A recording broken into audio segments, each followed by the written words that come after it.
బరస్తే బాధల్ ఈ పాఠంలో రెండో భాగానికి మీ అందరికీ స్వాగతం.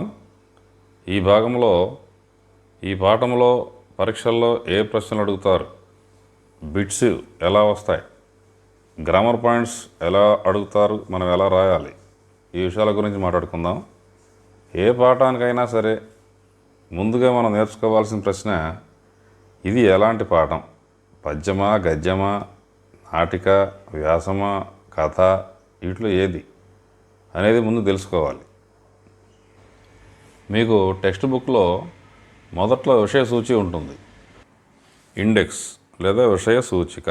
దీంట్లో అన్ని పాఠాలు వరుసగా ఉంటాయి. ప్రతి పాఠానికి చూడండి, మనకి బ్రాకెట్లో క్లియర్గా ఇచ్చాడు, ఇది ఏమిటి, ఎలాంటి పాఠం. బరస్తే బాధల్ కవిత, ఇది ఒక పద్యము. రచయిత కవి పేరు ఇక్కడ ఇచ్చాడు. రెండో పాఠం ఈద్గాహ్, ఇది కహాని అంటే కథ, స్టోరీ. దీనికి రచయిత ప్రేమ్చంద్. ఇట్లా ప్రతి దానికి ఉంటాయి. ఇప్పుడు కవి పరిచయంలో ఏం బిట్స్ వస్తాయో చూద్దాం. ప్రకృతికే బేజోడు కవి. ప్రకృతికి బేజోడు కవి అంటేనే సుమిత్రానందన్ పంత్, ఇంకెవరు లేరు. కాబట్టి ప్రకృతికి బేజోడు కవి అని ఎవరని అడిగినప్పుడు సుమిత్రానందన్ పంత్ అని రాయాలి. సుమిత్రానందన్ పంత్ కా జన్మ కబ్ హువా, కహా హువా, ఈ రెండు అడగచ్చు. కబ్ హువా అంటేనేమో 1900, కహా హువా అంటే అల్మోడా. నెక్స్ట్ అవార్డులు ఆయనకు చాలా ఉన్నాయి, కానీ ముఖ్యమైనది జ్ఞాన్పీఠ్ పురస్కార్. ఇది జ్ఞాన్పీఠ్ పురస్కార్ అనేది దేనికి వచ్చింది, చిదంబర అనేది రాస్తే వచ్చింది. ఏ పుస్తకం రాస్తే వచ్చింది అని అడిగినప్పుడు చిదంబర అని రాయాలి. ఉన్కా నిధన్ 1977 में हुआ. ఇది ఈ 4 బిట్స్ చదువుకోవాలి. సబ్కి ప్రియ ఋతు రహీ హై అని ఉంది. ఇది వర్షా ఋతు హమేషా సే సబ్కి ప్రియ ఋతు రహీ హై అనే దానికి సబ్కి ప్రియ ఋతు కౌన్సీ హై అని అడిగాడు. అప్పుడు వర్షా ఋతు రాయాలి. వర్షా ఋతు, వర్ష్ అని రాస్తారు కొంతమంది. వర్ష్ తప్పు. వర్ష్ అంటే అర్థం వేరు, వర్ష అంటే అర్థం వేరు. వర్ష అంటేనేమో సంవత్సరం, వర్ష అంటే వర్షం. ఇది కన్ఫ్యూజ్ కాకుండా గుర్తుపెట్టుకోవాలి. నెక్స్ట్ ఇక్కడ సుందరత ఉంది. ఇందులో ప్రత్యయం ఉంది. ఏమిటి ప్రత్యయ? త.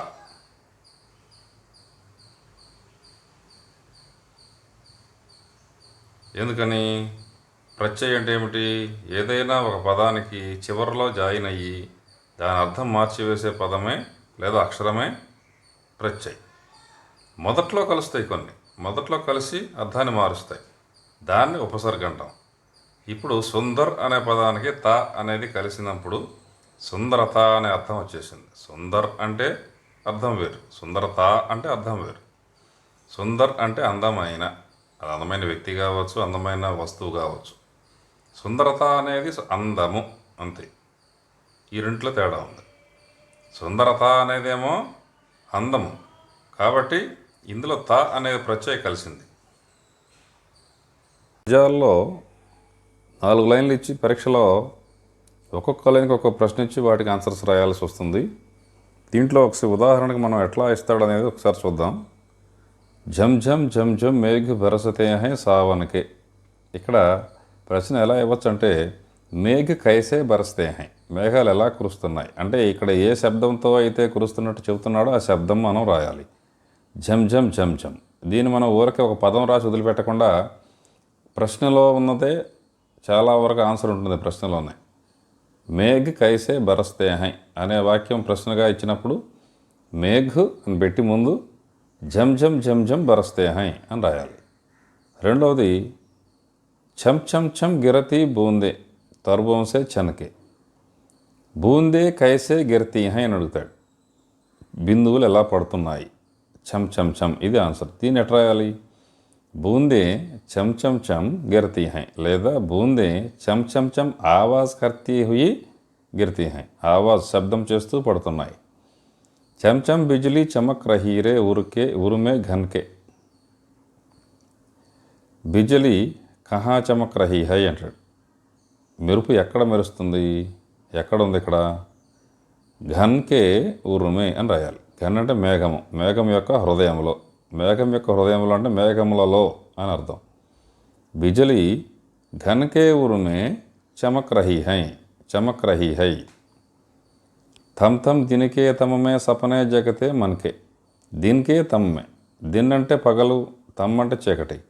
పగటిపూట వచ్చిన చీకట్లో సపనే కలలు, మనకు కలలు జగితే మేల్కొంటాయి అంటే కలలు వస్తాయి అని అర్థం. ఇప్పుడు సపనే కహా జగతే హై అంటాడు. కలలు ఎక్కడొస్తాయి? దిన్కే తమమే, చీకటిలో, పగటిపూట చీకటిలో వస్తాయి. లేదా పగటిపూట చీకట్లో ఏం వస్తాయని కూడా అడగచ్చు. దినకే తమమే క్యా నికల్తే హై, క్యా జగతే హై, సపనే. ఇట్లా. రెండో పద్యం. దాదురు టరటర కరతే ఝిల్లీ బజతి జన జన. ఈ వాక్యంలో దాదురు గురించి అడగచ్చు, ఝిల్లీ గురించి అడగచ్చు, రెండిటి గురించి కూడా అడగచ్చు, 2 ప్రశ్నలు అడగచ్చు. అట్లా ఏం అడుగుతారంటే దాదుర్ కైసే ఆవాజ్ కర్తే హై అంటే టర్టర్ ఆవాజ్ కర్తే హై, ఝిల్లీ కైసే బజती हैं, झिल्ली झन झन बजती हैं. मोर क्या कहते हैं, म्याऊं म्याऊं कहते हैं. चातक के गण क्या कहते हैं, पीयू पीयू कहते हैं. లేదా कैसी आवाज़ करते हैं, पीयू पीयू आवाज़ करते हैं. सोन बालक क्या करते हैं, उड़ते हैं. आर्ध सुख से कर क्रंदन. सोन बालक क्या करते हैं, క్రందన కర్తే హై. 2 రాయొచ్చు, ఉడితే హై రాయొచ్చు, క్రందన కర్తే రాయొచ్చు. ఈ రెంట్లో ఏదైనా ఒకటి రాయొచ్చు. घुमड़ घुमड़ गिर मेघ गगन में भरते गर्जन. मेघ क्या करते हैं, गर्जन करते हैं. अंते गर्जन करते हैं. मूडो पद्यम.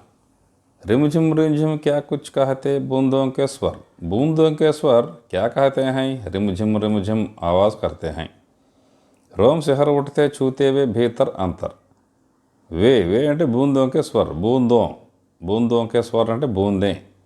बूंदे रोम शहर उठते छूते वे बूंदे क्या छूते हैं, भीतर अंतर. బూందే భీతర్ అంతర్ చూతే హై అంటే ఈ నీటి బిందువులు, చూతే అంటే అంటుకోవడం, స్పర్శించటం. ఏం స్పర్శిస్తున్నాయి, భీతర్ మన అంతరంగాన్ని స్పర్శిస్తున్నాయి. అప్పుడు స్పర్శించడం వల్ల ఏం జరుగుతుందంటే రోమ్ శేహర ఉట్టితే అంటే గూస్ బంప్స్ అంటాం, వెంట్రుకలు నెక్కపడుచుకుంటాయి. ఇది ఇక్కడ ఆన్సర్. ధారావంపర్ ధారాయ జరతి ధరతి పర్. ధారావంపర్ ధారాయ ధారల వెంట ధారలు అంటే చాలా ధారలు. జరతి అంటే ప్రవహిస్తున్నాయి. ధరతి భూమి మీద. ధారావంపర్ ధారాయ కహా జరతి హై, ధరతి పర్. లేదా ధరతి పర్ క్యా జరతి హై, ధారాయ. ఆన్సర్. రజకే కణకణ మే తృణ తృణకో పులకావలి థర్. ధరతి కైసే పులకిత హోతీ హై అంటే ధరతి మే క్యా క్యా పులకిత హోతీ హై అంటే రజకే కణకణ. పూర్తిగా అసలు ఎక్కడా కూడా ఏది పులకించకుండా లేదంట ఈ భూమి మీద. అట్ట రాయాలి. 4వ ప్రశ్న. పకడ్ వారికి ధార ఝూల్తా హై మేరా మన్. వారి అంటే వాటర్ అని చెప్పాం, పకడ్ అంటే పట్టుకోవటం. నీటి ధారల్ని పట్టుకోవటం వల్ల, చేతులతో పట్టుకోవటం వల్ల నా మనసు ఊగిపోతూ ఉంది ఆనందంతో. ఇది అర్థం దీనికి. బచ్చే ఇక్కడ పట్టుకుంటుంది ఎవరు, నీళ్ళు, పిల్లలు. బచ్చే క్యా పకడితే హై, వారి లేదా పాని. క్యా ఝూల్తా హై అంటే మన్. ఈ రెంట్లో ఏది అడుగుతాడో చెప్పలేం. आवो रे सब मुझे घेर कर गावो सावन. आवो रे सब मुझे घेर कर गावो सावन. రండి మనము ఆడుకుందాము అని పిలుస్తున్నాడు. బచ్చే కిస్కో బులాతే హై అంటే వాళ్ళ స్నేహితుల్ని, మిత్రోంకో. క్యా కర్నేకో బులాతే హై బచ్చే, खेलने को, गाने के लिए बुलाते हैं. इंद्रधनुष के झूले में झूले मिल सब जन. बच्चों को क्या करने को बुलाते हैं. అప్పుడు इंद्रधनुष के झूले में झूलने के लिए. फिर आए जीवन में सावन मन भावन. बच्चे क्या चाहते हैं, सावन फिर आने के लिए चाहते हैं. वाक्य को उचित क्रम में लिखना। దీన్ని ఏం చేయాలంటే మీకు టెక్స్ట్లో ఉన్న పద్యంలో ఉన్న వాక్యాలే ఇక్కడ కొంచెం అటు ఇటుగా ఇస్తాడు అస్తవ్యస్తంగా. దాన్ని మీరు బాగా పద్యం చదువుకుని ఉంటే అప్పుడు సరిగ్గా రాయొచ్చు. ఇక్కడ హై ఝమ్ ఝమ్ బరస్తే ఝమ్ ఝమ్ మేఘకే సావన్ ఉంది. టెక్స్ట్లో మనకి పద్యంలో ఎట్లా ఉంది?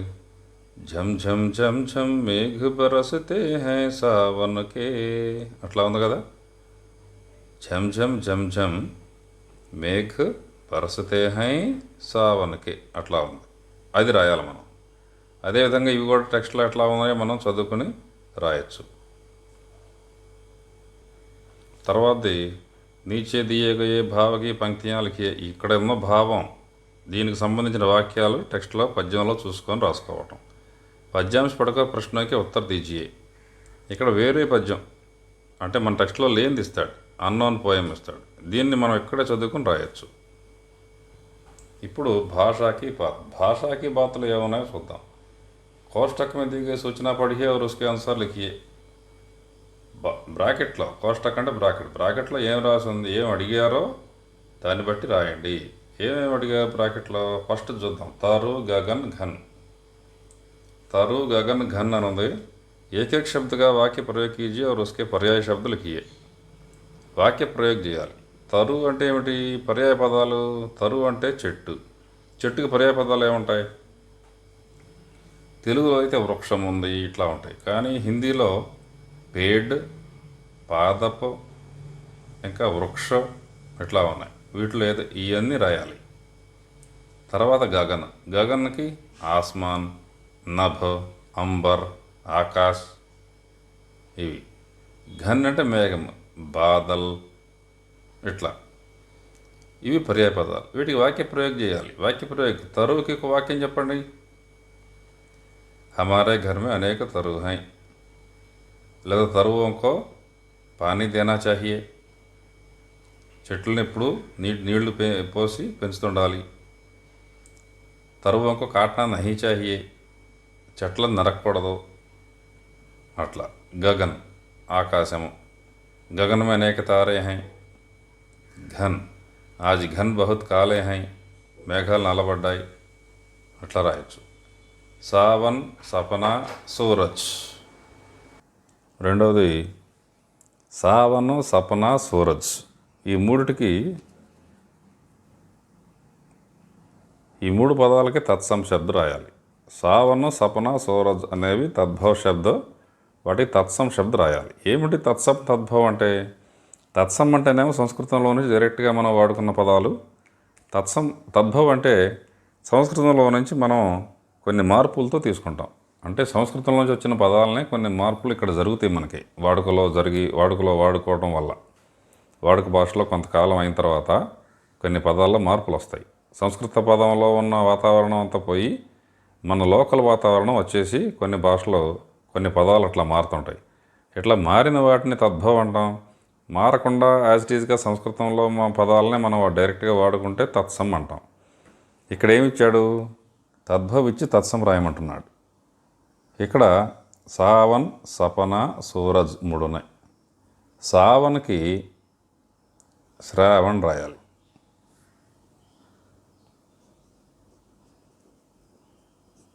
సపనాకి అసలు పదము స్వప్నం. సూరజ్కి సూర్యుడు. ఇది. తర్వాత గణ, వారి, చంద్ర. వీటికి తద్భవ రూపు రాయాలి. గణ తద్భవ్ గన్. వారికి బారి. చంద్రకి చాంद. चमचम तृण तृण फिर पुनरुक्ति शब्दों से वाक्य प्रयोग कीजिए. చెంచం ఇట్లా రెండు యుగ్మ పదాలు అంటాం. వీటిని రెండు పదాలు కలిసి ఉండటం. చెంచం, తృణ పెరు వీటికి ఒక వాక్య ప్రయోగం చేయాలి. చెంచం అంటే ఇప్పుడు ఉదాహరణకి వర్షం పడుతుంది.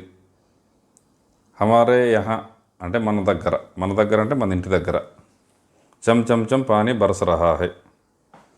తృణ పానీ కే కారణ్ లేదా వర్షా కే కారణ్ హమారా యహా తృణ భీగ్ గయా హై అంటే తడిసిపోయింది.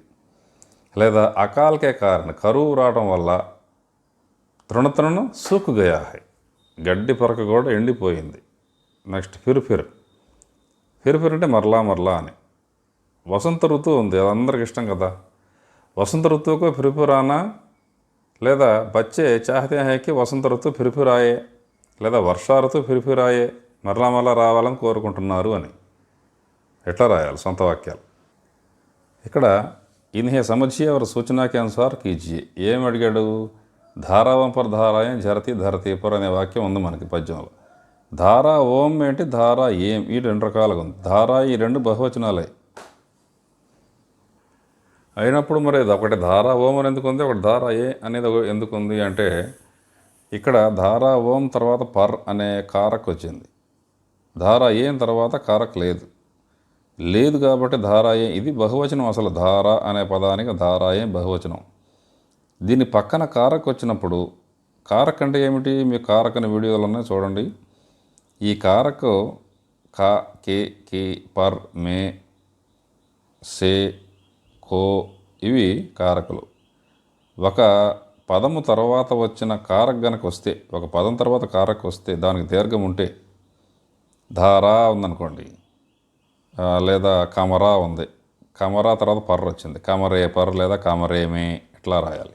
ఏకవచనమే ఉంటుంది కానీ బహువచన రూపంలోకి రాయాలి. కానీ పలికేది బహువచన రూపంలో ఉన్నప్పటికీ మీనింగ్ మాత్రం ఏకవచనమే. ఇట్లా కారక్ వచ్చినప్పుడు మార్పులు ఉంటాయి, ఇది మనం తెలుసుకోవాలి. అందుకని ఇక్కడ కారక్ లేదు కాబట్టి ధారా ఏముంది, కారక్ ఉంది కాబట్టి ధారా ఓంగా మారింది. లడకే ఉందనుకోండి బహువచనం, పక్కన కనుక కారక్ వచ్చినప్పుడు లడకోం పర్ లడకోంకో అట్లా మారుతుంది.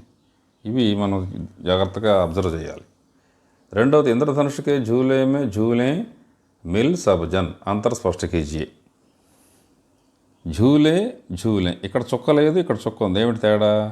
झूले అంటేనేమో झूला అనేది దీర్ఘం ఉంది, झूला తర్వాత కారక్ వచ్చింది కాబట్టి झूलेగా మారింది. झूले మే, ఇందాక ఇక్కడ ఏం చెప్పానో అదే సూత్రం.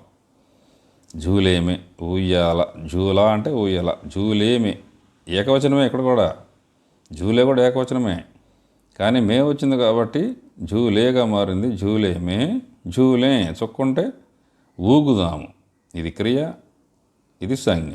झूले మే झूले, ఊగుదాము, ఉయ్యాల ఊగుదాము, ఇది తేడా. బాదల్ బరస్తే హై, రేఖాంకిత శబ్దక పదపరిచయ్. ఏమిటి బాదల్? బాదల్ అంటే మేఘము, సంజ్ఞ బహువచనం. ఎందుకు బహువచనం? బాధలు అంటే బాధలు ఏం కానీ బాధలోం కానీ లేదు కదా, అయినా బహువచనం ఎందుకు చెప్తున్నాను? ఇక్కడ హై మీద చుక్క ఉంది కదా, చుక్క ఉంది కాబట్టి ఇది బహువచనంగా అర్థం చేసుకోవాలి మనం.